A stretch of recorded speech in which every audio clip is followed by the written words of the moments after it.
the learning, the speeches, the prayers, Jehovah King of glory, the assessment that is going on. We want to thank you. Now, my Father, as we open, may we open with you. Because Jehovah Mighty, we know that whatever begins with you will surely glorify your name. And we know it shall be a success. As we begin with us, and Jehovah Mighty, hold us even as we go through. My Father, my Redeemer, we pray for peace. We pray for good weather, Jehovah King of glory.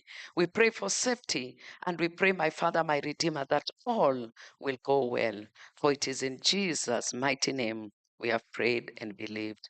And we all say, Amen. Thank you. Thank you very, very much. You may have your seats. As I said, today I am going to be your moderator. So I'm going to make this as interesting as possible. Normally, I would not be comfortable, so to speak. I'd be very edgy. I'm like, I don't know. Am I going to say the right thing?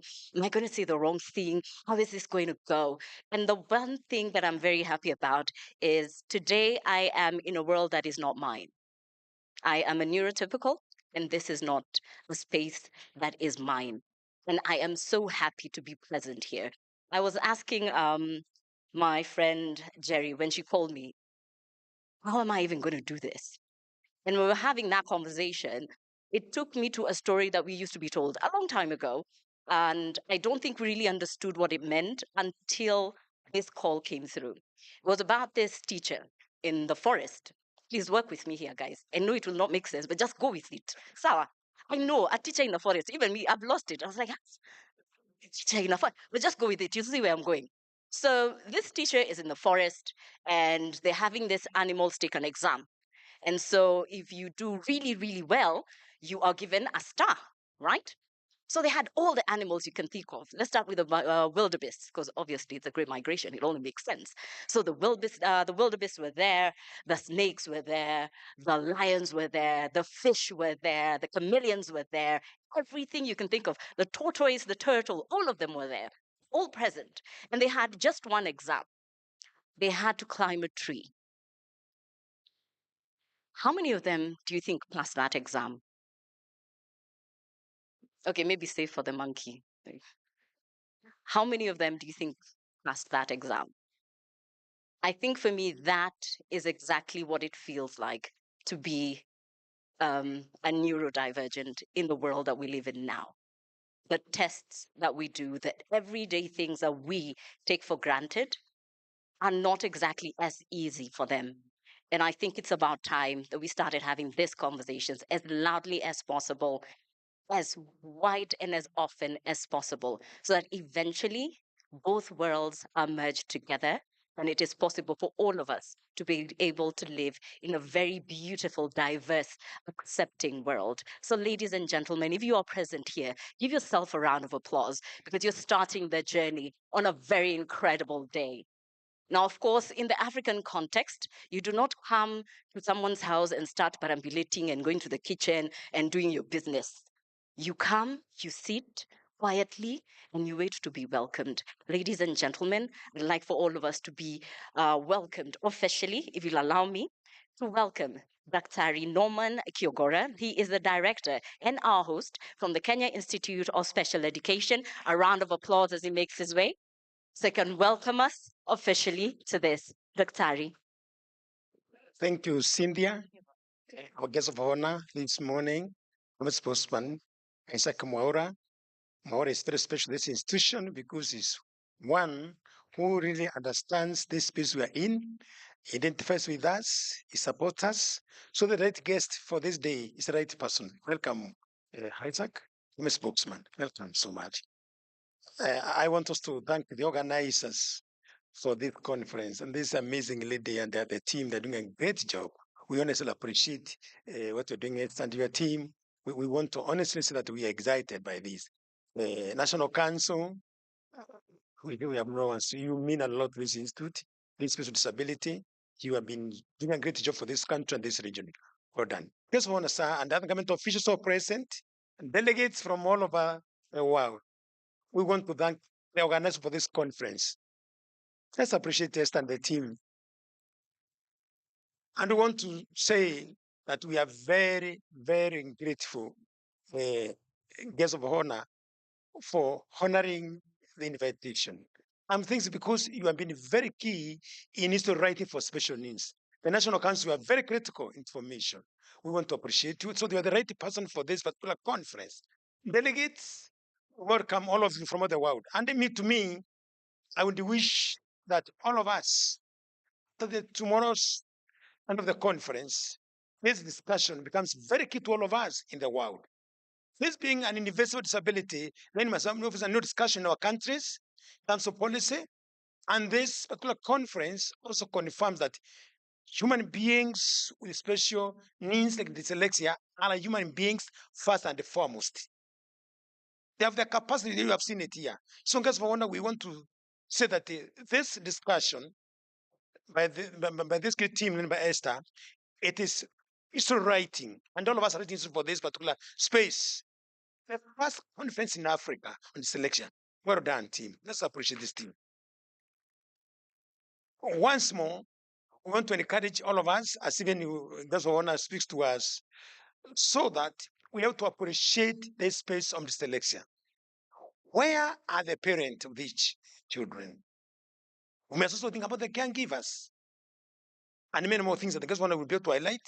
But to us as an institute, it's such a great honor, great history hosting this conference. To all of you, very much welcome and write history for this continent and the world at large, because you have what it takes to write the history. And this is the first conference. I would also ask the organizers, we don't just have it ending by tomorrow. We continue the discussion even after the conference so that we can have many more coming on board. To all of you, very much welcome. Because this is Home for Disability. Welcome so much. A round of applause and thank you very, very much. If you'll allow me to draw your attention to the screen, we have a video that we'd like for you to watch. Millions of brilliant minds are being left behind, not for lack of intelligence, but because their unique way of learning goes unrecognized. Conditions like dyslexia, dyscalculia, ADHD, they affect up to 1 in 10 people. Yet, in most classrooms, they go undiagnosed, misunderstood, and unsupported. The system isn't broken. It just wasn't built for every learner. But now, that changes. Introducing the Dyslexia Rising Africa Conference 2025, August 20th and 21st, hosted at the Kenya Institute of Special Education. A first-of-its-kind gathering. Educators, policymakers, researchers, and inclusion advocates from across Africa united.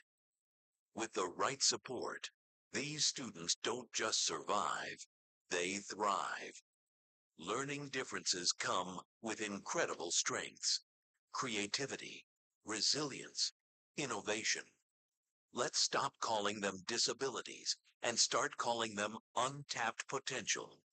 This isn't just a conference, it's a continental movement to raise awareness, to reshape systems, to unlock Africa's hidden genius.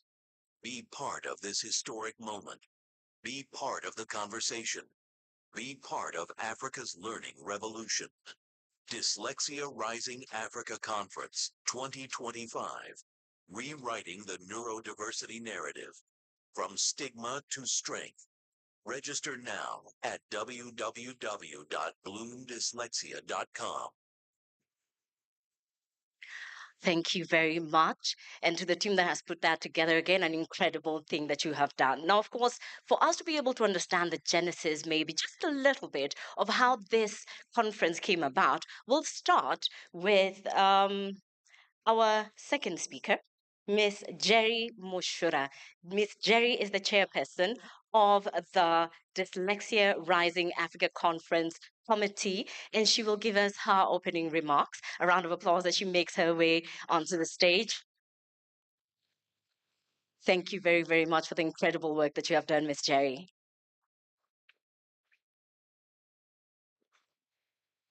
Good morning, or is it good afternoon already? I hope you are well. It is lovely to see everyone. This is an answered prayer. Let me just stand here and just take it in and say thank you, Jesus, for all of this. Because this, we dreamt of a day like this, and it is finally here. We will take 2 seconds as the next guests get in.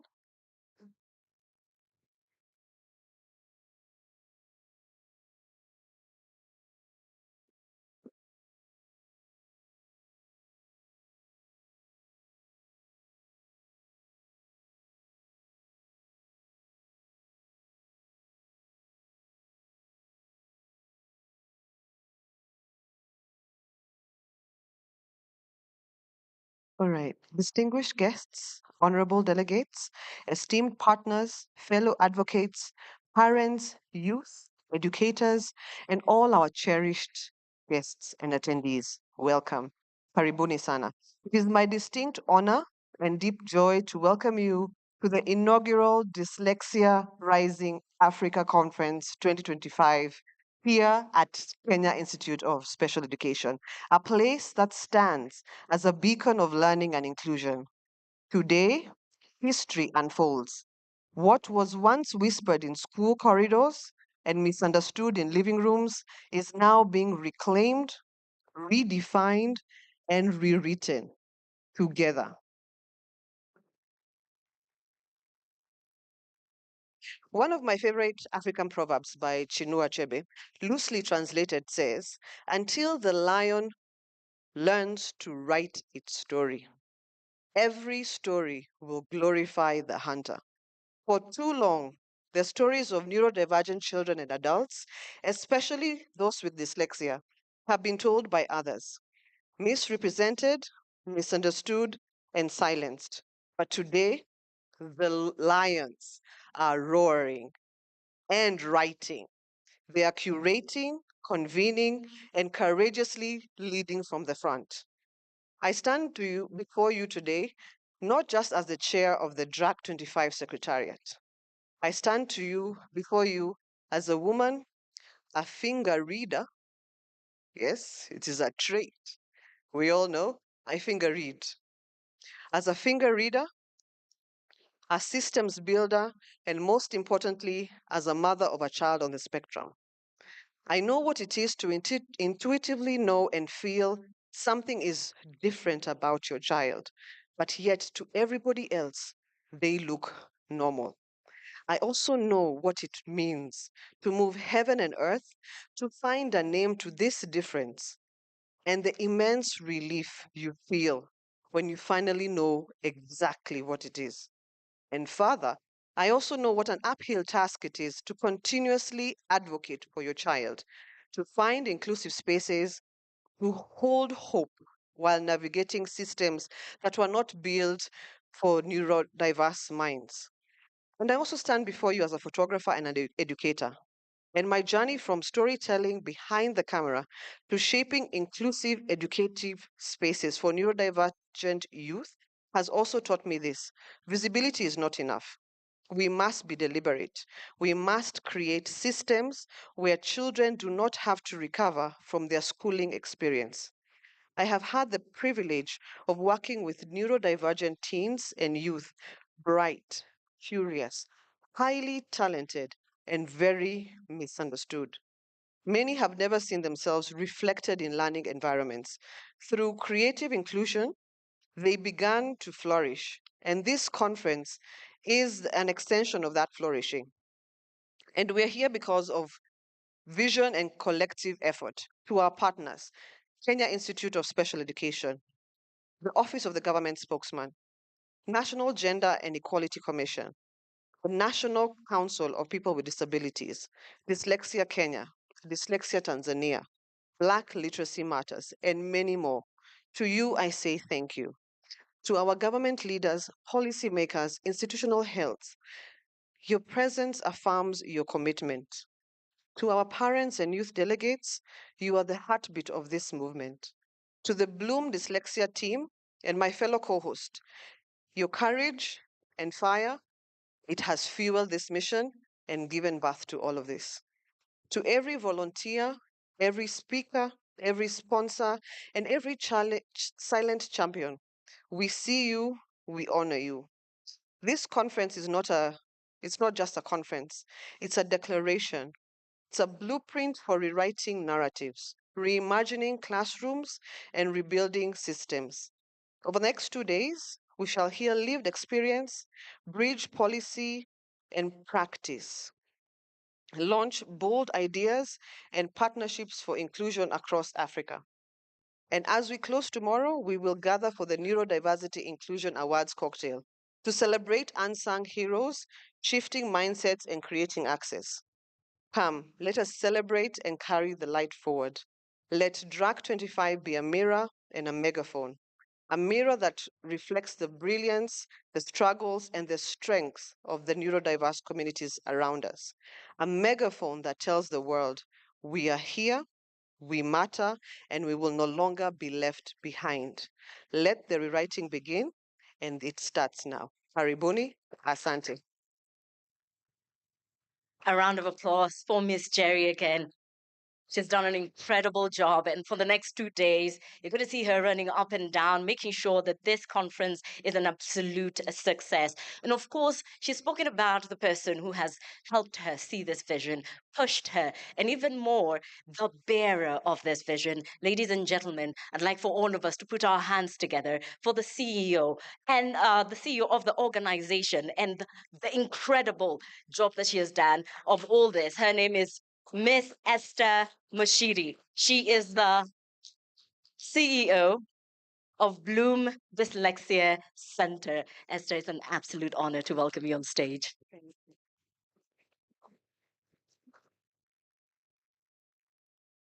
Good morning, everyone.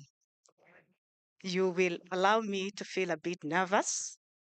I've been in the labor room for the last 1 month. But the beauty is, I've not been alone. I've had midwives, mid-husbands, if there's anything like that.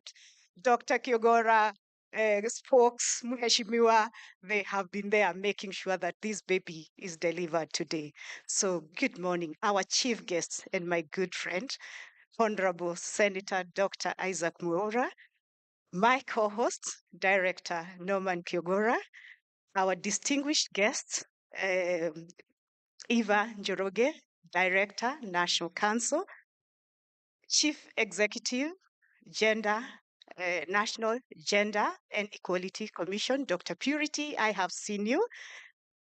We also have our other key partners, distinguished guests, esteemed speakers, partners, parents, educators, advocates. Good morning. Welcome to the Dyslexia Rising Africa Conference. It is my honor to welcome you all to the Dyslexia Rising Africa Conference, a gathering of visionaries, policymakers, educators, parents, researchers, and most importantly, individuals with dyslexia who are rising to rewrite the narrative today. It is with immense joy, gratitude, and a deep sense of purpose that I welcome you all on behalf of Bloom Dyslexia Center as we convene this historic gathering focused on a cause that is so close to our hearts, empowering individuals with dyslexia and other neurological differences and transforming their narrative across Africa. At Bloom Dyslexia Center, we believe in a future where dyslexia is not seen as a limitation, but as a different way of thinking, one that holds immense potential. Today, as we come together from across the continent and beyond, we stand united by a single belief: dyslexia is not a deficit. It is a difference, rich with strength. As the convener of this landmark event, I am proud to witness the growing network of passionate change makers across the continent who are championing the rights and potential of individuals with learning difference. And at this juncture, allow me to appreciate and recognize the CEO of Dyslexia Tanzania, Madam Prudence. She's here with us. With Miss Upendo, a great teacher from Tanzania who is also helping rewrite the neurodiversity narrative. We have greetings from Ghana. Last night, as late as almost midnight, I was in a long conversation with the CEO, Dyslexia Ghana, where our US team has also come from. So when I say the continent is in this conversation, I mean it. So we also have messages of goodwill from Botswana, Malawi, and other African countries, Uganda, other African countries who would have wished to be here today in person, but they are with us in spirit. Too often, the conversation around dyslexia begins with what is challenging. But today, let us begin with what is powerful. Over the next 2 days, we will hear from experts, practitioners, and most importantly, people with lived experience. We will explore innovations in assessment, Dr. Kigora, interventions, inclusive education, policy advocacy, and community engagement. Together, we will plant the seeds for stronger, more compassionate, and evidence-based responses to dyslexia. People with dyslexia often excel in creativity, innovation, big picture thinking, empathy, and problem solving. They are architects of imagination, storytellers of impact, and entrepreneurs of courage. From global business leaders to renowned artists, scientists, and engineers, dyslexic minds have shaped our world in remarkable ways, including the light bulb we are all enjoying today, Thomas Edison, who was dyslexic and was chased from his school because he could not read. Africa, with its vibrant diversity and untapped potential, needs all kinds of minds to thrive. When we empower people with dyslexia, when we support them, include them, and celebrate their strength, we unleash a force of creativity and resilience that can transform education, industry, and society. This conference is not just about raising awareness, it's about action, about equipping schools with inclusive strategies, empowering parents with knowledge, and inspiring dyslexic individuals to tap into their brilliance. Together, we are building a future where every dyslexic child in Africa knows they are not broken. They are brilliantly wired for a different kind of success. I want to extend my deepest thanks to all our partners, Office of Government Spokesman, KISE, National Council, NGEC, and all our partners represented here, and volunteers who have helped bring this vision to life. To every speaker and delegate, thank you for lending your voice and expertise. We want to acknowledge our speakers and a huge delegation from United States of America. I was saving the best for the last. So team BLM, Black Literacy Matters, we appreciate you. You have come all the way. They've been in Ghana. I kept telling Clarice, it doesn't matter that Ghana did it a few days before us, because what happened, they were to come to Kenya first. We do the Kenyan conference, then we go to Ghana. But I think Rosalind was smarter. She's like, I want the bragging rights that I did first. But I keep telling her we were to do it first. So thank you. They are so tired. They just got in yesterday, landed yesterday morning. They have hardly slept. And here they are, Julie, looking all bright and alert for this conference. Thank you, thank you, thank you very much. And as the convener of this landmark event, I am proud to say thank you very much. And as we, sorry about that. So as we welcome you once again to the Dyslexia Rising Africa, let the conversations inspire, the connections grow, and the impact ripple across generations. Let us rise together Let us rise for inclusion. Let us rise for innovation. Let us rise for dyslexia. Thank you, and let the conference begin. Thank you. A round of applause for our CEO, Miss Esther Mashiri. Thank you very, very much. From here, you couldn't even tell she's nervous, could you? You really couldn't tell. All I was waiting for was just amazing laughter all through. Now, there is a proverb. I just want to say it's African. It only feels right, guys. I am so sorry. Everything I say is just going to sound African. So they say, if you want to go fast, in the Kenyan context, I would say, "Ni kama mnaniangusha." You are following me, guys. You are following me. So that the others don't care. You are following me. Guys, you're following me. If you want to go fast, if you want to go far, hey, that last part. Go where? Go who? Go what? So the team that has put this together figured that out. And so the people that are coming on stage from now are the people that they're working with. So that it's not just about the team that is here. It's not just about Kise or Bloom or anyone else. It's about the community that we're working this journey with. And for us to start off, I'd like to welcome the brilliant Wageshi Minor, who is the voice of our youth. A round of applause as she makes her way. As I said, this journey cannot be walked alone. And if there's no voice of the young people, then we really have to recheck ourselves. Well, guess you make your way up on stage. A round of applause as she makes her way, ladies and gentlemen. Thank you very, very much. There's your mic.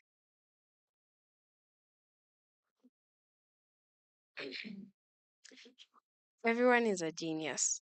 But if you judge a fish by its ability to climb a tree, it'll live its whole life believing it is stupid. Albert Einstein. Good morning, honorable dignitaries, ladies and gentlemen. My name is Wangeshi Maina.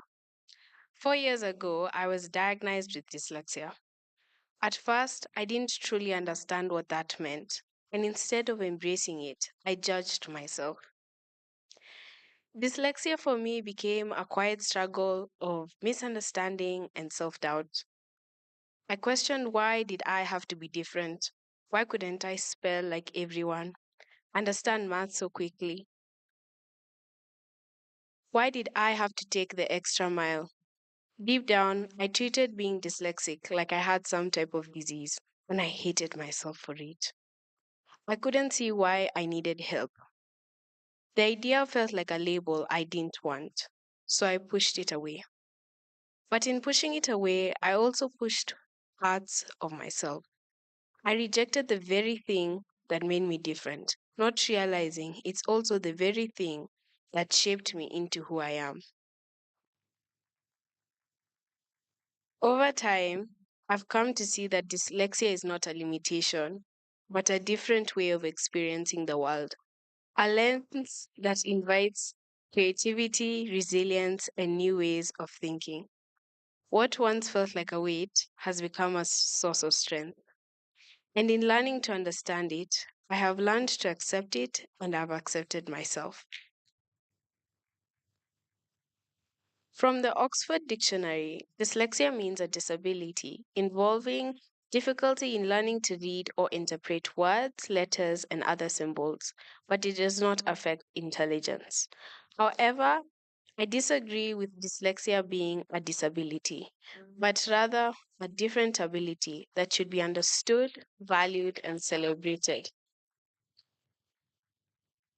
Dyslexia is a condition that can be addressed with the right intervention. For me, that intervention came through the guidance of my teachers, who noticed my struggle and gave me the tools to manage it. With their patience, I learned strategies that helped me read with more confidence and express myself more clearly. The support I received in class didn't just help me improve academically, it built my confidence and showed me that my challenges could be overcome. I recognize I'm one of the few lucky persons to receive this kind of support. It's such an honor to be here today among people who share the same vision of building a society where every individual can thrive without unnecessary barriers. Coming together in spaces like this remind us that awareness is good, but not enough. What we truly need is action that transforms how schools and workplaces respond to the challenges faced by those with dyslexia. Too often, policies are written without considering those who lived experiences of people who learned and process information differently. Yet, it is within our power to change that narrative. Dyslexia is not a limitation, but rather a condition that requires understanding, support, and the right strategies to unlock potential. When the environment adapts to meet these needs, individuals are able to flourish and bring forward unique strengths that benefit everyone. History has shown us that some of the greatest innovators were once misunderstood because they didn't fit into the conventional systems. A powerful reminder that brilliance doesn't always follow the same path. By rethinking our policies and creating inclusive practices, we can ensure that talent is not overlooked, but instead nurtured for the benefit of all. As I conclude, I leave you with these words of Jeremiah 1:5. Before I formed you in the womb, I knew you.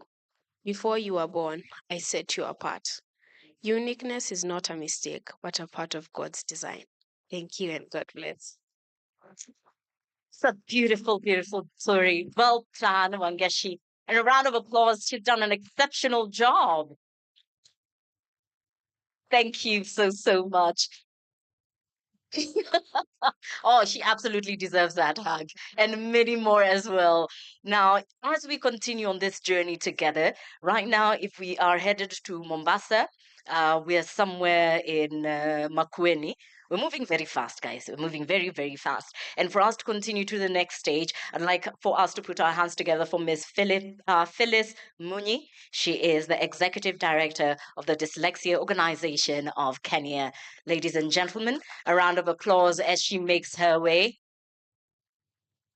These are the team and the people that are walking this journey with us. An incredible journey, a very remarkable one for this country, for this region, for the continent, and for the world. Thank you so much, Miss Phyllis.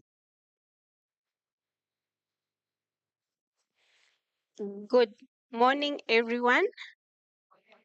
All protocols observed. Thank you so much for giving me this opportunity to be here. I'm so excited. It's been a very long journey with Esther and Clarice and Dr. Julie Washington here. They all will speak to you. And thank you so much. As I stand here, I'm really, really humbled.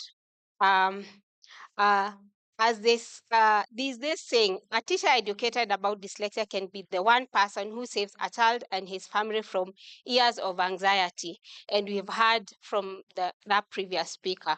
So the saying has never been truer than in my life.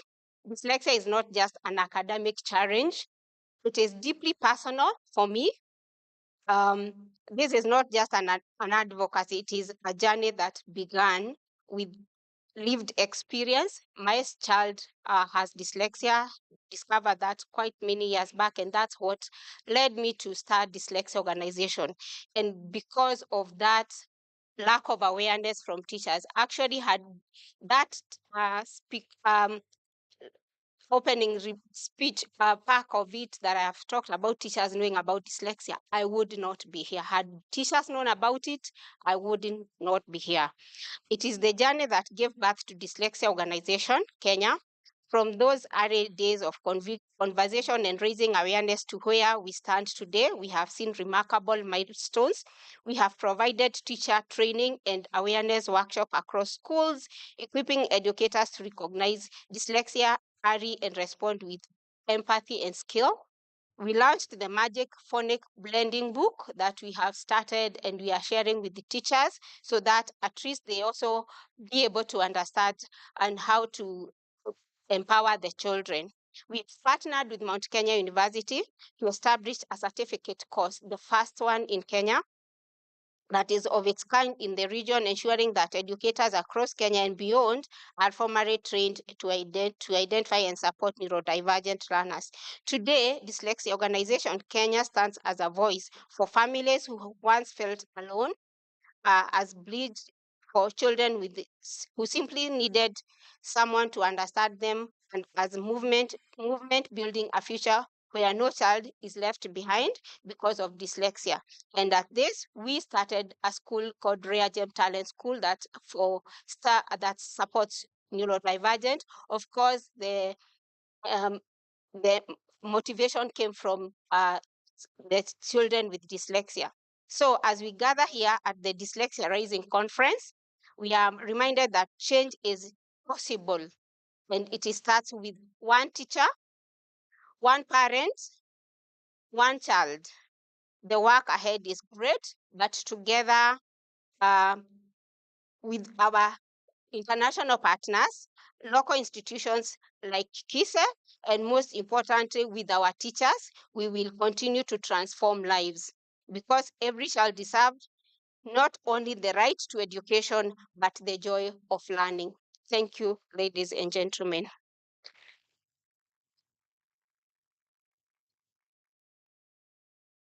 In a round of applause for her, a job well done. Now, well, those who are in Kenya understand when you get to Machakos, there's an airport there, yes? So we get into that airport, we take our wonderful KQ, the pride of Africa, and land in one beautiful region that we absolutely love, Tanzania. We check into Tanzania, and of course, when we fly back, we'll fly with their airline. But for now, we're in Tanzania. Work with me, guys. And we'd like to welcome Ms. Prudence Ayoti. She is the Executive Director of Dyslexia Tanzania. Ladies and gentlemen, a round of applause for our regional partners all the way from Tanzania. Such an incredible cooperation and partnership we have. Again, we never do walk alone. We walk as a team, we work as a region, because it's the only way to move forward. A round of applause as she makes her way.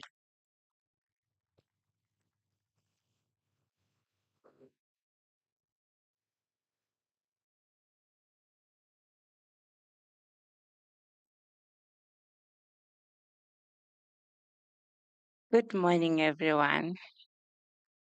Ladies and gentlemen, our guests, our chief guests, government officials, I know you have many more responsibilities than to attend this conference.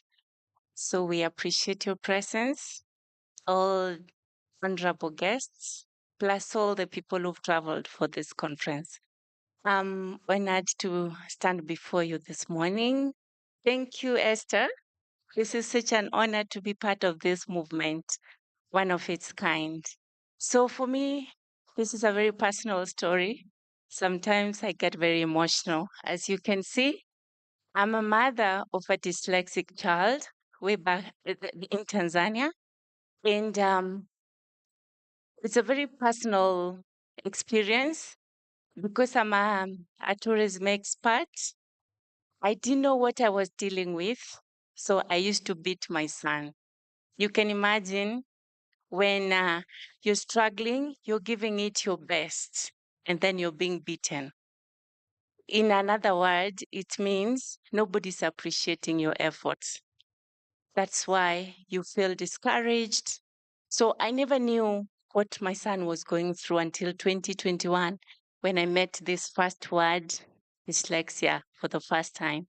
I heard about it for the first time in 2021. And when I heard about it, I didn't know what to do because the schools were already rejecting my son. And I'm not a teacher. What can I do? Because I want the best for my child. And why I was beating him, it's because I was beaten when I was young. So I knew when I'm beaten, I behave. So I thought I would correct dyslexia by being very strict on my son, but it didn't help. So when I discovered it from a tourist who came to Tanzania, because I'm a tourism professional, and she was very happy with what I was doing with my trip that I planned for her. And she asked me, anything you ask me, I will give you. So at that time, I was stressed about my son. I told her, look here, I have a child I do not understand. If you come from a medical background, probably you will help me understand this child. And she asked me, what's wrong with your son? I explained what I see when I'm teaching him and what the schools are telling me. And she told me, look here, you're describing dyslexia. That was 2021. Imagine. At that point, I had struggled a lot. So I was like, what can I do with this new condition that I'm learning about? And from the look of things, it doesn't look positive. So what I did, I drafted a message and shared with my friends. I quickly shared in my networks and told them, please, if you've ever heard about this name, dyslexia, could you join my support group? I need help. And you cannot believe it. What started as support for my son now became an NGO, which is now going all over Tanzania, creating awareness about dyslexia. And guess what we are doing? We are doing workshops for teachers because teachers are the cornerstone of education. When a teacher knows more, they do better. So we do teachers workshops, and we also have a support group that is very important. That's how I met Esther from Bloom Dyslexia Center. This support group has got more than 400 people now, getting to 450, and I'm hoping to recruit more here so that you can join the support group with an intention of sharing this knowledge that you have. We need it. We need it because when you're not aware, life is very hard for dyslexic people. 2021, I heard about dyslexia. I formed a support group. In 2023, we had to make it an NGO because back in my lovely country, you're not allowed to stand before people and do public address without having been allowed by the district commissioner. So we had to scale it up for our impact to go far. So look what we have done. 10 million plus people have heard about dyslexia. And you know how they've heard? We go to radios because radios can go far than one person can do. So we go to radios and TVs and do interviews. So that's how we've managed to reach those people. We have a dyslexia online school. This dyslexia online school, every Tuesday, we commit 1 hour. Yesterday, we had an amazing session, 1 hour, 8 p.m. East African time. And I'm glad to say that Esther has been one of the speakers on dyslexia online school. So we have reached, we go to workplaces, offices, because we have parents and caregivers in offices. So that's where we go to do workshops about dyslexia. And we have organized marathons. I'll be so humbled to see you all come to Tanzania in October. On 5th, we are doing a dyslexia awareness run. And we've been attending all marathons because when we go, we put up our banners and we share flyers about dyslexia. So this is one of the ways we are using, and we do talent shows. I wish I can have young Wangeshi to participate in our talent show. He's very eloquent. You saw what she did here. So in our talent shows, we have neurodivergent individuals come and showcase their talent. They have amazing strengths that neurotypical people don't have. So that's one of the platforms. And we have had quite a big impact, as you can see. And how do you raise money for literacy? It's not easy to tell someone to give money for dyslexia. The name itself is very hard even to pronounce. So for someone to part with their money, if we say it's a wedding, they know what it is. But start talking about dyslexia. So startup to a company called Demi Tours that supports Dyslexia Tanzania. It's a startup. So, but we've devoted 20% of our proceeds to support awareness. By so doing, you can see the impact we have done. Anyone who travels with Demi Tours, obviously, is supporting Dyslexia Tanzania. And we are recognized by the government of Tanzania. You can see our registration certificates, and our country is supporting us. They're involving us in curriculum review. They're involving us a lot in curriculum review, and you can see how many people we have along. We belong to an association that is called Dyslexia Alliance Africa, where we come together to share information about dyslexia and support each other. That's why we are here with Esther. We have Mental Health Tanzania. You know, after you've been stigmatized so much, your mental health is not in shape. So we've partnered with Mental Health Tanzania. They help us talk to parents who've discovered that their children have dyslexia. Did you know we are partnering with Wilson Language Institute in the US? And what they do basically, they send us experts to do workshops for us. And last year we had an expert for 2 good weeks going around schools talking to teachers about dyslexia. Of course, Bloom Dyslexia Center, we are very proud that we've managed to be part of this milestone. Thank you so much. Of course, our challenges are funding. Like I said, raising money for literacy has never been easy. And awareness is very, very low. A teacher told me, take this son of yours because he's unteachable. Imagine, the awareness is very low. Even teachers do not know about it. So after you have paid school fees for a long time, a child reaches examination class, you're called and told, take him away. They don't want them to make the school fail. So awareness is very low. That's one of the challenge, but we are not giving up until every child can access reasonable education. Of course, there is infrastructural resources. Resources have always been an issue, but we are grateful that we are here now. This is a milestone. So happy to be part of this, and I can't wait for the next one. Let's continue talking, raising the volume. Let's speak for the voiceless children who are stigmatized not because of anything they did, but because they were born that way and because people think in a conventional way. Thank you so much for having us as part of this conference. Welcome to join us. You can come for our marathon. You can join our support group. Be a speaker. That's one way of supporting Dyslexia Tanzania.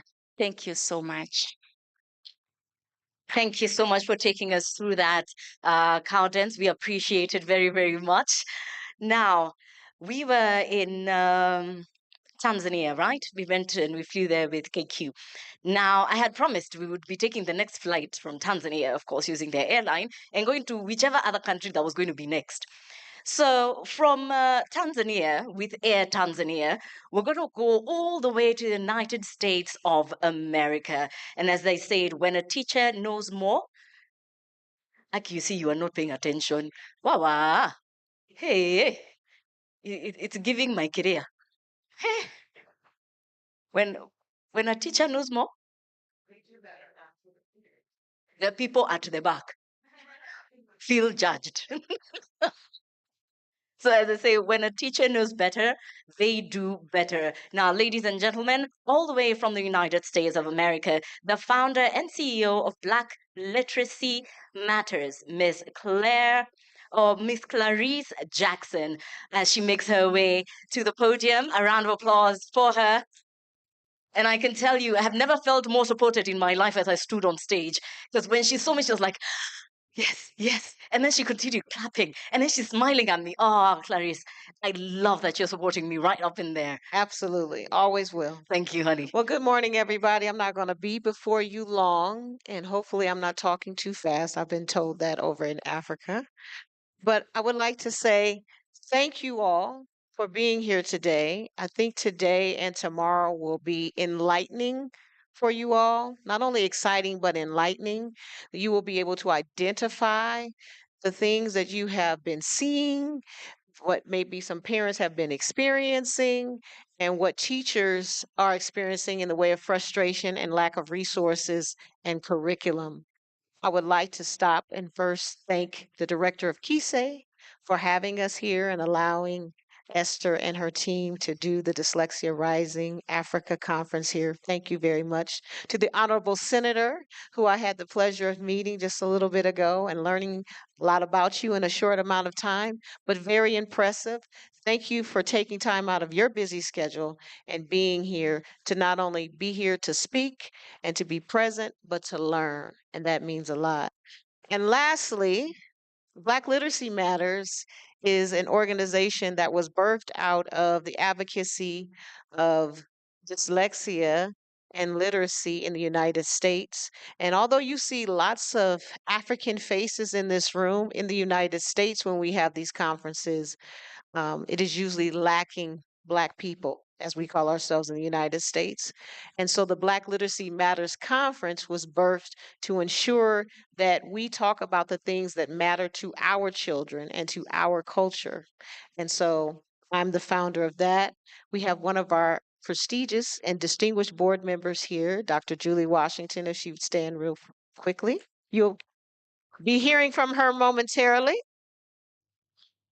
We also brought a team of U.S. delegates who are experienced professionals in their own right.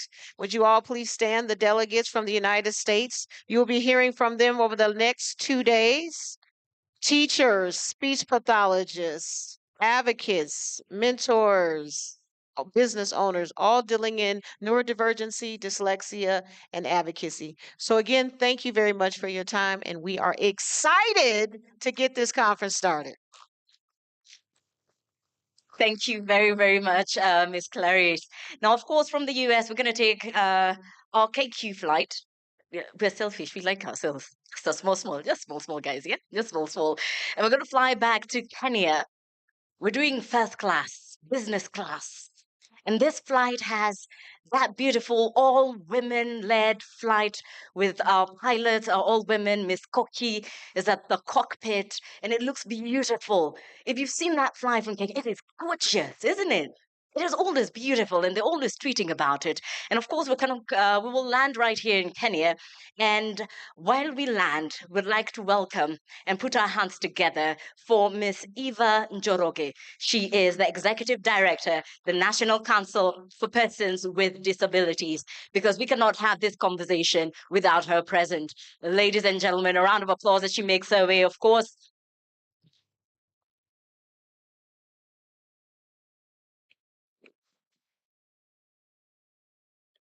Distinguished guests, government spokesman, CEO GEC, Dr. Ngina, we have Commissioner Mbithuka from GEC as well. We have Dr. Kyogora from KISE, all other distinguished guests, fellow advocates, educators, families, and most importantly, persons with lived experiences of dyslexia. Good morning. It's an honor to stand before you today at this transformative gathering during the Dyslexia Raising Africa 2025 conference, themed Rewriting the Neurodiversity Narrative from Stigma to Strength. Today, we shine a light on a condition that has for too long remained misunderstood, misdiagnosed, and neglected. As you are aware, persons with dyslexia experience challenges with reading fluency, decoding letters and sounds, and writing. However, they are also creative thinkers, problem solvers, artists, innovators, and visionaries. In this regard, it is important to note that dyslexia is not a deficit, it is a difference. When we recognize it early, support it effectively, and remove stigma, we unlock incredible human potential. Ladies and gentlemen, at this societal level, persons with dyslexia face numerous challenges, including 1, stigma and misunderstanding. Families often hide children with dyslexia in shame. Teachers misinterpret their challenges while peers ridicule them. The emotional scars run deep, leading to low self-esteem, school dropouts, and lifelong underachievements. 2, lack of early identification and supports. Most public schools lack trained personnel to detect and support learners with dyslexia. As a result, many children go undiagnosed and unsupported for years. 3, inadequate teachers training. A significant number of teachers graduates from our training institutions without being taught about dyslexia or however to support the neurodiverse learners. They're expected to deliver inclusive education without the necessary tools or confidence. We also have limited resources and infrastructure. While Kenya has an inclusive education policy and a special needs education framework, implementation has been slow. Our education assessment and resource centers, EACs, are under-resourced and overstretched. In rural and informal settlements, support is often or completely unavailable. Poverty and discrimination for many families, especially those in low-income communities, the cost of assessments, specialized tutoring, or assistive devices is unaffordable. Tragically, some of these children face neglect or abandonment simply because their families do not understand their condition.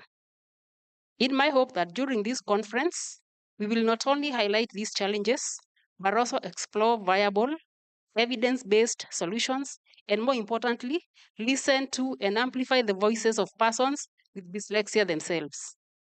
Going forward, I propose the following collaborative actions for all stakeholders. One, we need to create a nationwide awareness campaigns. We must break the myth and dismantle the stigma surrounding dyslexia through media campaigns, school programs, and community forums, including barazas. We must educate parents, teachers, employers, and leaders. Two, mandatory training of teachers on neurodiversity. We urge the Ministry of Education, the Teacher Service Commission, to make dyslexia training a core component of pre-service teacher education and continuous educational development. Three, early screening and assessment. We must invest in affordable screening tools and train professionals to assess learners, especially at ECD and lower primary levels. The earlier the intervention, the better outcomes. Number three, we want an inclusive curriculum and learning aids. Let us integrate assistive technologies, simplified text, multisensory teaching tools into the national curriculum. Schools must provide reasonable accommodations, including extra time, oral exams, and individualized instruction. We must also support and expand centers for excellence. We celebrate institutions like Rare Game Talent School and organizations such as Dyslexia Organization Kenya, which have pioneered effective dyslexia support. We must scale up such models to ensure that every county has access to specialized services. Then data policy integration. We must collaborate with the Ministry of Education, ACID, Kenya National Bureau of Statistics, to ensure that data on neurodivergent learners is collected, analyzed, and used to inform policy, funding, and planning at all levels. Ladies and gentlemen, the National Council for Persons with Disabilities, we are committed to championing inclusive policy development, targeted funding, professional training, and public awareness, all aimed at addressing the challenges faced by persons with dyslexia. With the persons with dyslexia, with the passing of Persons with Disabilities Act 2025 and the National Policy for Persons with Disabilities, we are restructuring our programs, services to ensure that we not only deliver on these two key instruments, but ensure that all persons with disabilities are not left out. In conclusion, I submit that this conference must not become a mere talk show, but a platform for collective action. Let us work together to develop a national action plan that outlines concrete, measurable steps towards addressing the challenges faced by persons with dyslexia in Kenya and across Africa. Let us not just rewrite the narrative. Let us rebuild the system, reimagine education, and reaffirm that difference is not a weakness, but a strength. Asanteni sana. A round of applause for Miss Eva, and a job well done as well. She's done quite an exceptional thing for us. Nashukuru tena sana. My apologies for sneaking in and doing the most. But I love that you are walking with me on this journey. Now, we have one more step to go before we can finalize this. Ladies and gentlemen, we have one more speaker. Kindly, we can put our hands together for Commissioner Michael Mbithuka from the National Gender and Equality Commission as he makes his way to the stage. Thank you very, very much for your patience with us. Right. Thanks a lot. Seated there and listening to Esther and all of you, I asked myself if Albert Einstein, Thomas Edison, Henry Ford, George Washington, and Winston Churchill had this condition. And that's in the past. In the present, Bill Gates and Richard Branson, and our sister Wangeshi here has a condition. I asked myself, is it that we don't understand them? Is there a challenge with our learning and our training? And my conclusion is yes. So this morning, I come to you. My name is Commissioner Nzomo Bituka from the National Gender and Equality Commission.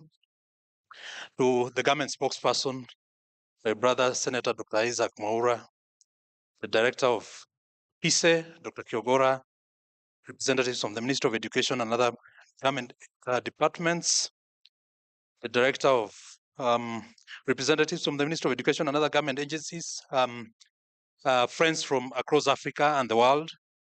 Nimeona jirani yetu hapa. On a light note, Kenyans are wishing your country well. In Chan, we are looking forward to the finals with you. Just to assure you that they were amazed. They were waiting for you to just not make it in English. But you did well. Karibuni sana, our friends from the US and all other parts of the world. Ladies and gentlemen, good morning. It is a pleasure to join you in this important gathering.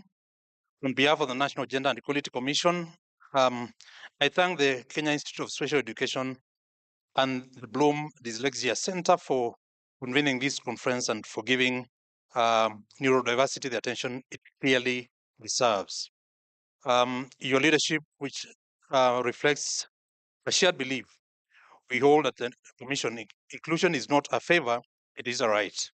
The theme of this conference, rewriting the neurodiversity narrative from stigma to strength, is powerful because it signals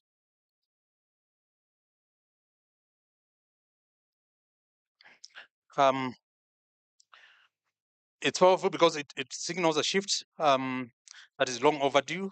For as long as conditions like dyslexia have been misunderstood, misdiagnosed, and often dismissed. Yet we now know from both research and lived experience, that neurodivergent learners are not broken. They simply learn and process information differently, and the examples are out there. And those differences can be a wellspring of creativity, problem solving, and innovation when properly supported. Ladies and gentlemen, the National Gender and Equality Commission is mandated a wellspring of creativity, problem solving, and innovation when properly supported. Ladies and gentlemen, the National Gender and Equality Commission is mandated equality, protect against discrimination for all, with a deliberate focus on groups that have been historically excluded and overlooked. These include women, children, youth, and persons with disabilities. The Kenya Institute of Special Education and the Bloom Dyslexia Center for convening this conference and for giving neurodiversity the attention it so clearly deserves. Elder members of society and minority and marginalized communities, this is why we are here. Dyslexia is not just a learning condition, it's also a test of whether our education systems and broader society are prepared to include everyone in all their diversity. And that is core to our work as NGC. Current estimates suggest that 10 to 15% of the global population may be dyslexic. That is not a small number. It includes millions of children, many of whom are in classrooms across the country today, struggling silently. Many are labeled lazy or slow, when in reality they have never been given the tools to support their need to succeed. Support must begin at home. Parents are often the first to notice when a child is not thriving, but they may lack the knowledge and resources to act. We need to create stronger, more informed support systems for parents so that they can play a confident and active role in their children's learning journey. Encouragement, patience, and consistent emotional support can make a real difference. But families cannot carry this responsibility alone. Schools must be safe and adaptive learning spaces. This means screening for dyslexia early so that children are not left to battle confusion and frustration alone. It means training teachers to recognize signs of dyslexia and to adjust their teaching methods accordingly. At the Commission, we often say that equality begins in the classroom. That could not be true here. We also know that inclusion requires more than goodwill. It demands deliberate policy and resources investments. Our laws are clear, the Constitution, the Basic Education Act, and our obligations under the UN Convention on the Rights of Persons with Disability all affirm the right to inclusive education. But these rights must be reflected in classroom realities and school budgets, both at national and county level.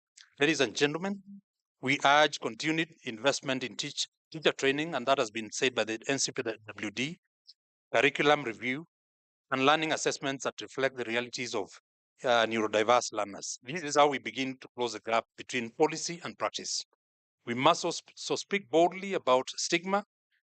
Too many learners are discouraged before they even understand what dyslexia is.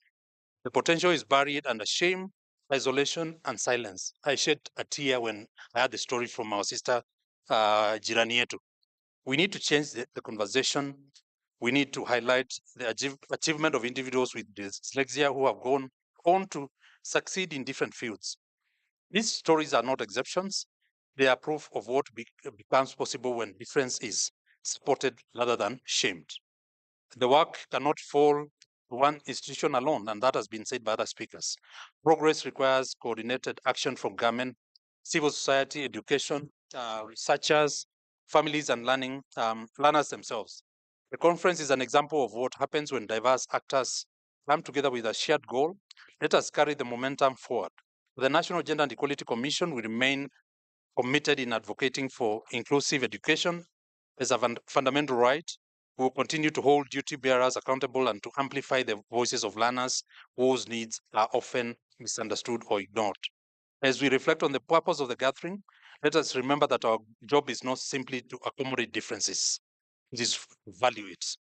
When we center the strengths of every learner and remove the barriers that have held them back, we do more than expand opportunity, we write what inclusion really means.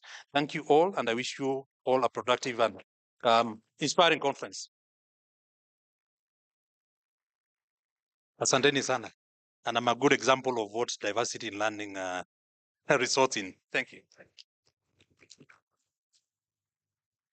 Thank you very much.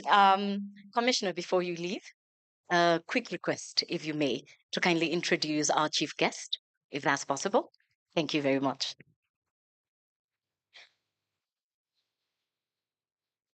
MC, you know, when you presented the note to me, you saw I struggled a bit to read it.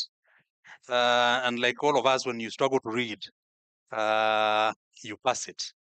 And I just note that the note requested that I invite our chief guest. So, ladies and gentlemen, it's my honor, duty, and pleasure to invite our chief guest for today, and I request you to join me in welcoming him to the stage. Karibu sana.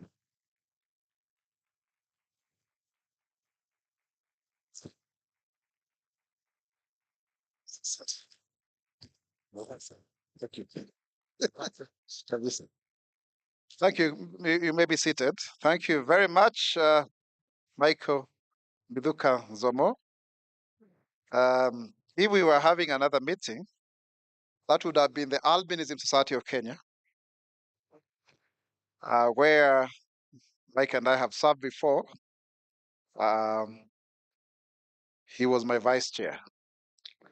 And today he stands here as the first commissioner with albinism in Kenya's history. So when he says that he is a true representation of what education can achieve, it's actually true. I really want to say I'm happy. Let me first start by recognizing the distinguished guests who are here, starting with the CEO of the Kenya Institute of Special Education who've hosted us, Dr. Norman Kiogora. I want to recognize Esther Moshiri, popularly known as Waiderawa Dyslexia, who is really the thought leader and initiator of this conference, and the whole of her team with the Jerry Mushura here. She reminds me that Mushura is not a Kikuyu name, it's a Toluo name. And also Dr. Ivan Joroge from the National Council for Persons with Disabilities. That was a really good speech. The National Gender Equality Commission, represented by Michael, and also the CEO, my good friend, Dr. Purity Ngena. And also we have the team led by Clarice Jackson, Miss Clarice Jackson, 18 members strong from the United States of America. We are very proud of that. And also Miss Ayoti from Tanzania. Thank you very much. But Ayoti is a Kenyan name. I thought so. Yeah, yeah. Yeah, it's from Mwanza. Where? I think you're Kenyan, you. We need to have a commission of inquiry. Yeah, that's really wonderful. But of course, we share borders and we have a common history. I was very, very happy one day when I was in Dar es Salaam and I was ushered into the homestead of Joseph Mongai. I think he was minister. Yeah, so again, Mongai. Yeah. Yeah. So all of us feel at home, all of the people who are here, including Angeshi Maina. I think that was deliberate in the program, wasn't it? It was not a typo, eh? Yeah, it's a dyslexic spelling, isn't it? It was deliberate. You didn't notice that. That means you don't take note of details. Go to your program and you will see that there is something that looks like a misspelling. Yeah, there. You are very articulate. I wanted to shake your hand, but you moved so quick. Huh? I think you want to go to the USA faster, isn't it? You talk very well and you made us, all of us, proud. I'm still wondering why you discovered yourself to be to have dyslexia only 4 years ago. Uh, that must have been maybe when when you're starting your high school. And I don't know whether that was too late in the day, but that's subject to the experts who are here. But I'm really, really happy. The Dyslexia Organization Kenya, you've been doing a good job, Ms. Munyi. I wish we would have known you earlier. We are happy, to hear that there are good stories in Ghana, that are happening there, and just all of us meeting here. I was talking to Dr. Kiogora, and I was asking because I could see he was a little bit overwhelmed. Allow me to say that. And he was telling me that they are now collaborating with Safaricom to do assessment in all of the 47 counties. Yeah, the whole of Kenya, and there's a huge factory being built here to manufacture assistive devices, and that is really wonderful because it was one of the resolutions that we made in 2018 at the Global Disability Summit that was hosted between the United Kingdoms and Kenya, and then the Fortune 500, companies came together. Safaricom is actually the most inclusive company, I think, in Kenya when it comes to issues of persons with disabilities and others. This Mbiduka man has actually worked in some of these companies, been very senior positions, yeah, in Airtel, in Oracle, many other places. So the marketplace intervention, and I could really relate to the journey of forming, and trying to preach the gospel according to dyslexia, because I've done it for many other groups of people. I happen to be a patron of intersex persons here in Kenya. That's another different conversation. But also people who have sickle cell and other conditions that really will well fit within the disability discourse. I hear a loud voice from those who have dyslexia that we are not disabled. We are something in between there. Then somebody will ask, according to special needs education, how normal is? No. Yeah. So when we construct a society of one size fits all, then we leave so many people behind. But I want to also say this, that progress is possible.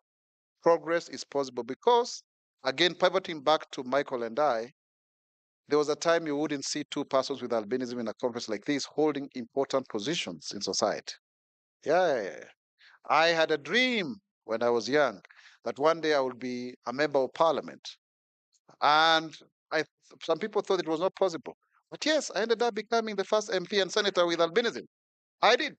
And now, moving from being the face and voice of the marginalized to being the face and voice of government.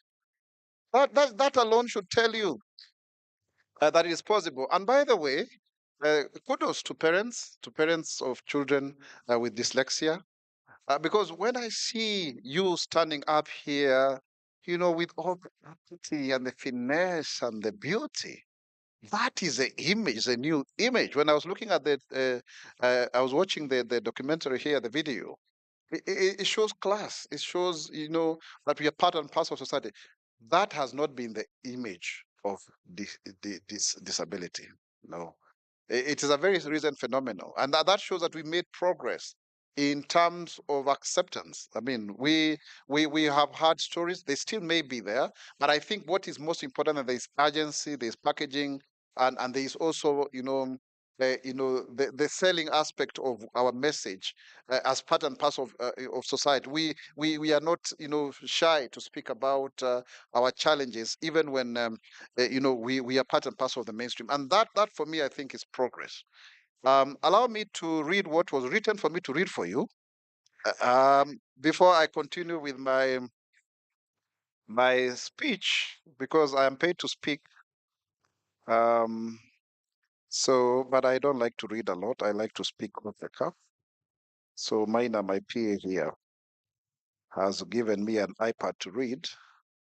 But one of the accommodational issues is that this podium is not very good for my eyes. If you see me looking like this, I'm trying to make sure that I read well.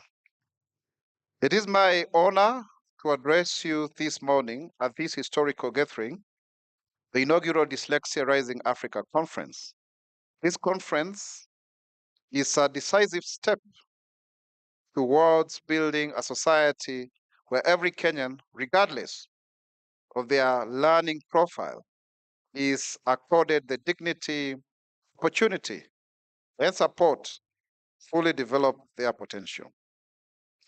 Across the African continent, it is estimated that between 10 to 15% of learners exhibit dyslexic traits, yet only a small fraction are formally identified, and even fewer receive any form of structured support. The majority remain undiagnosed, unsupported, and tragically misunderstood. The consequences for this oversight are severe for those with dyslexia. The neurodiverse learners in schools are often stereotyped as slow or lazy.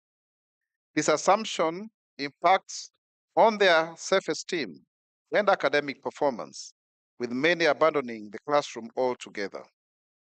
Their teachers and families, through no fault of their own, lack the requisite tools and training to recognize their ability, the early warning signs of neurodevelopmental conditions.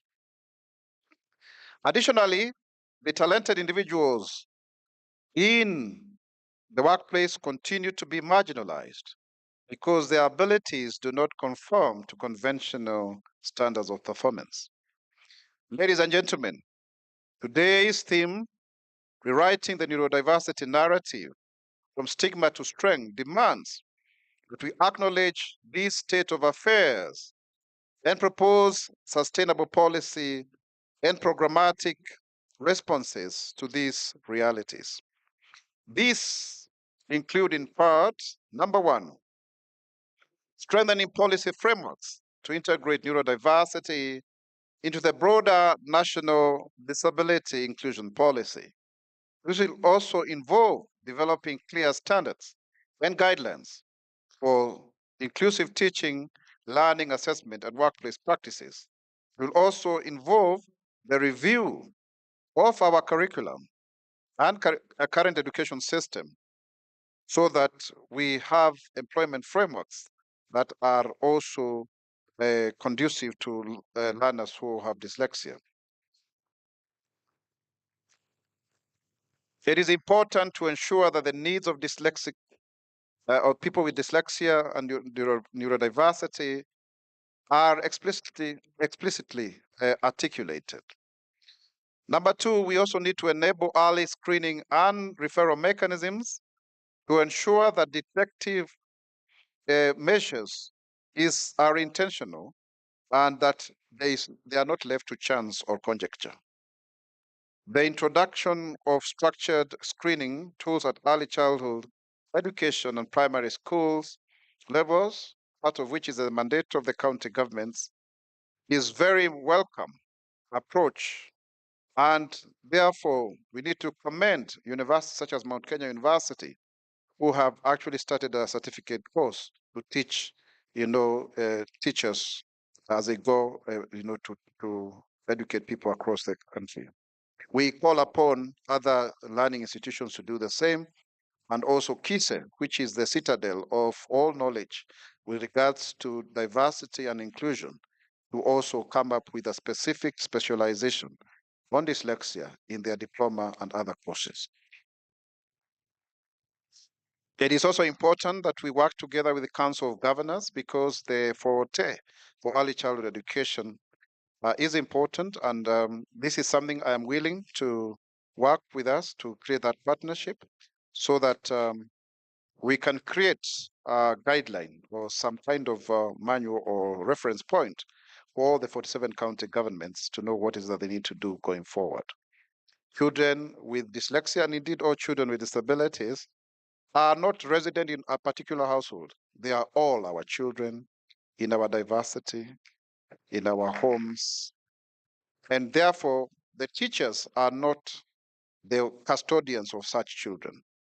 Much as they spend a lot of time with them, we need a whole of society approach to ensure that that child is integrated properly in society. Teacher training sometimes is seen as a panacea to all our problems, but how does the society make feel of us who have dyslexia? It's a question of attitude.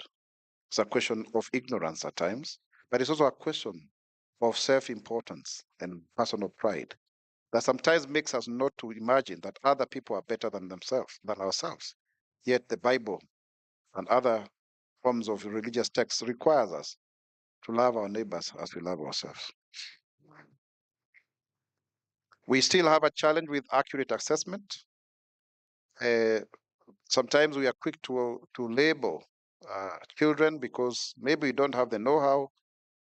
And especially when you look at the medical approach, it's still way, way below the expectations. We need to build the capacity here to ensure that children are not misdiagnosed and therefore coming to realize too late that they were actually having dyslexia and not any other issue. And so therefore, capacity building for teachers and education officers is very important. And to ensure that we use low cost and high tech assistive devices so that then we are able to have periodic in-service training to further enable teachers across both public and private institutions to champion neuro-inclusive learning environments. We also need to do public awareness and community empowerment to demystify dyslexia and facilitate culturally sensitive and linguistically accessible nationwide awareness campaigns. We all have a role to play in the sensitization agenda, and faith-based organizations, youth groups, parents, associations, and the media, and I'm happy to see Citizen TV here today, all contribute to shaping positive attitudes and dispelling harmful myths around neurodiversity. Ladies and gentlemen, fellow Kenyans, adoption of technology and innovation is critical. That is why we have one of the 5 pillars of the Better Plan. Then the government recognizes the transformative potential of technology in bridging the existing learning gaps. We therefore encourage the integration of speech to text, audiobook, interactive learning apps, and other assistive technologies within the classroom and at home and welcome innovators from across Africa to develop center-specific solutions that reflect our linguistic and cultural realities. And this is already being done at the international level. I'm happy to have my friend Martin Woods. He's a specialist in the same at the international level. He's the director of education at Murang'a County government. So he's here with us. So this is something we need to adopt into our curriculum because most of the children who have dyslexia, they understand, but they may not be able to read. So speech to text is very, very important to them. It's not because they cannot reason. No, they are very intelligent people, but they have a problem to synthesize text. And when you read for them, they understand, really, isn't it? Promoting inclusive workplaces. When employers implement recruitment and retention practices that embrace neurodiversity, this includes providing reasonable accommodation, ensuring non-discriminatory performance appraisal systems, and promoting supportive peer environment. Ladies and gentlemen, the measures of a society is not so much how it treats its strongest, but in how it safeguards and empowers those with unique needs. As a government, we are proud to co-host this conference and reiterate our commitment to working closely with all stakeholders to translate today's deliberations into tangible, actionable outcomes. Through the National Council for Persons with Disabilities, we will continue to engage the private sector to expand opportunities for neurodiverse professionals to be employed. I applaud the Bloom Dyslexia Center for the leading role and efforts, very commendable really, in ensuring that we have this conference. You have done well in terms of advocacy, in terms of screening, research, and support services in our country and Africa. Your leadership and technical expertise provides a firm foundation on which we can anchor sustainable solutions. I must also recognize and commend the institutions without which this event would not have been possible, including the National Gender and Equality Commission, the Kenya Institute of Special Education, and the National Council for Persons with Disabilities. Your partnership, dedication, and tireless efforts in ensuring that issues of neurodiversity are placed in the national and continental agenda is indeed very admirable and commendable. Ladies and gentlemen, let this conference be a starting point for deeper collaboration, courageous policy reforms, and a renewed resolve to leave no one behind. I was very impressed by the statement that I saw here that we should not discriminate a child by how they learn. That's a new one. Do not discriminate children with dyslexia by how they learn, not how they look, how they learn. Neurodiversity is not a burden to be tolerated. It is a strategic national resource to be cultivated.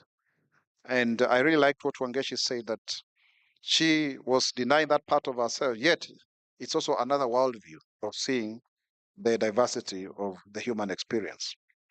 We must continue to support the potential of persons with dyslexia if we are to unlock and promote our collective innovation, creativity, and resilience. That's the end of the written speech.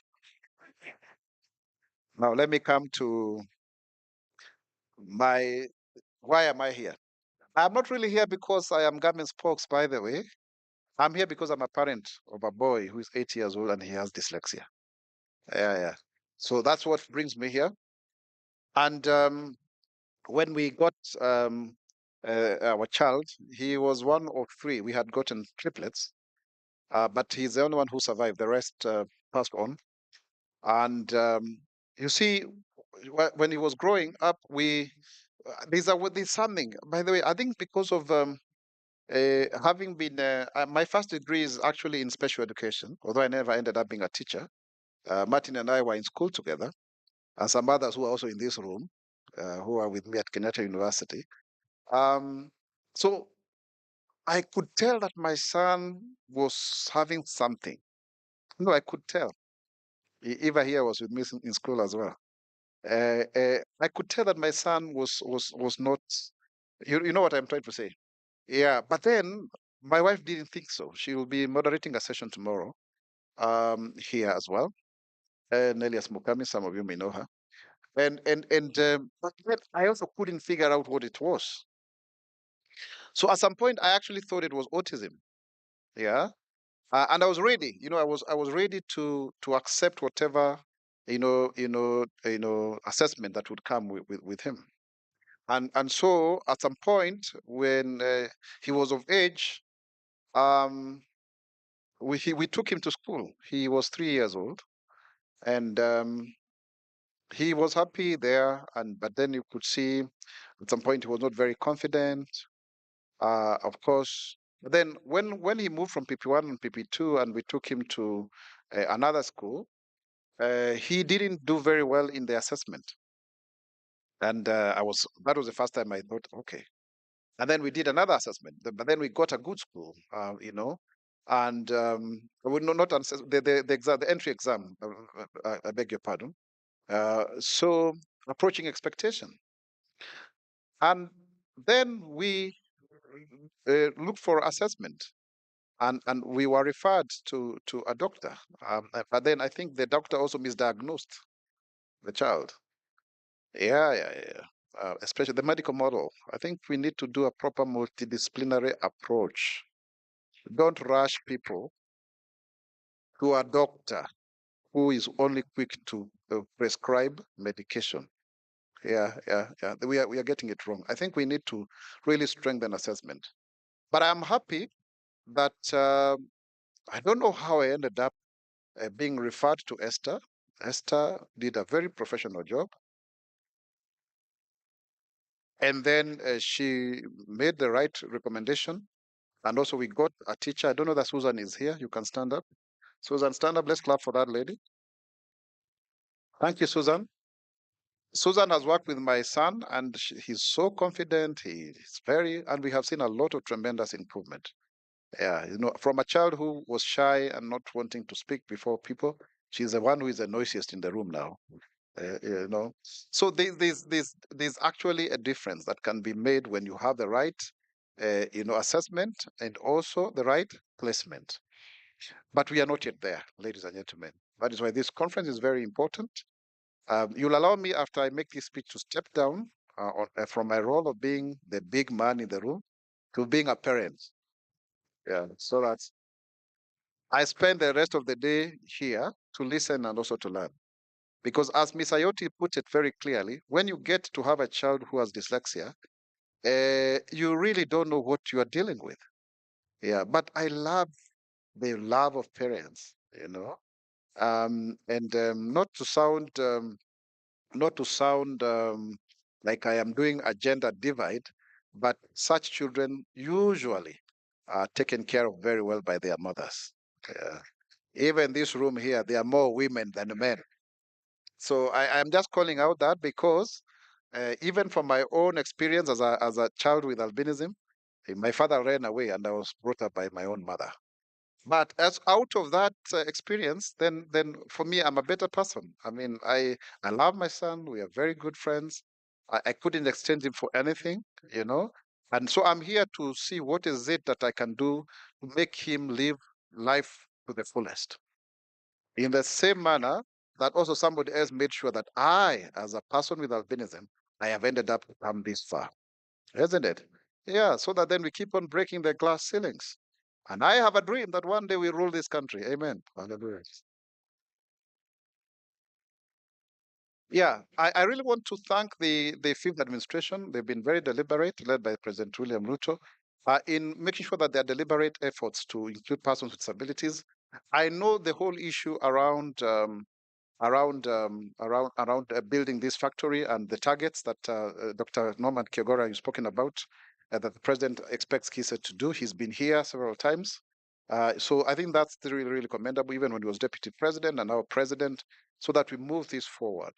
The issue of language and narratives, which is the basis of our theme here, is something that will always be contestable. And just drawing from my experience again, when we started championing for issues of people with albinism, 2006 or thereabout, we are also saying we are not disabled people. You know, we suffer from something called in-betweenness, black but not black enough, white but not white enough, blind but not blind enough. Therefore, disabled are not disabled enough. So you are something there in between what people may conceive as normalcy and not normal. I don't know how normal is normal again, but I think it's always good to identify yourself with a certain, orientation, because it gives you anchorage. However, that does not take agency from the fact that there are a lot of intersectionalities. So yes, I am a person with albinism. That's the master status, yes, but I'm also a father. I'm also a man. I'm also a husband. I'm also a government official. I'm also, you understand, an entrepreneur. So it doesn't take away the other aspects of your life. And by the way, when we bring them to bear in such conversations, then they actually are able to drive the impetus towards people accepting us, because then we are also able to attract publics. Cynthia, you are a PR professional. When I say publics, you understand that. People then who then we call stakeholders, who then come in and help us to push the agenda forward. I debate a lot because I'm now in the communication sector, and I'm happy to have the National Council here, because I was privileged to be the one who started their communications departments from scratch when I was an employee there, many years ago. That now people are having information overload. There's a lot that everybody needs to communicate. We are all becoming citizens who are also journalists. Everyone has got their own social media platform that after this, I'm sure people won't take photos with me, not because of anything, just to post on their Facebook and Twitter and what have you, because you have to report news to your audience. Yeah, leo jioni lazima you must file a report. I mean, that used to be a privilege of the journalist, but now as citizens reporting to the whole world, Kenya, but we also want to show where you are and who, which important people you came across. Please make sure you write the word dyslexia there. And please write that I'm a father of a child with dyslexia, so that then we also remove the stigma and discrimination, so that then we are able to do advocacy. And when we keep on repeating this in our circles, that is how we are going to create this awareness. Why? Because increasingly, this media space is becoming highly fragmented, and it's borderless, algorithmic fragmentation. While on one hand we look very interconnected, but in actual sense, we are being boxed into cocoons that are very elaborate, that are very closed in, that sometimes may advance stereotypes, that sometimes may advance lack of knowledge and understanding.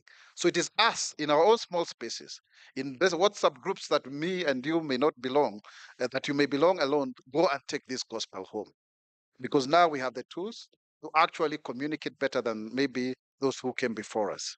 I am happy that we are creating a body of knowledge, not just for the sake of it, but in 4 issues that we discussed.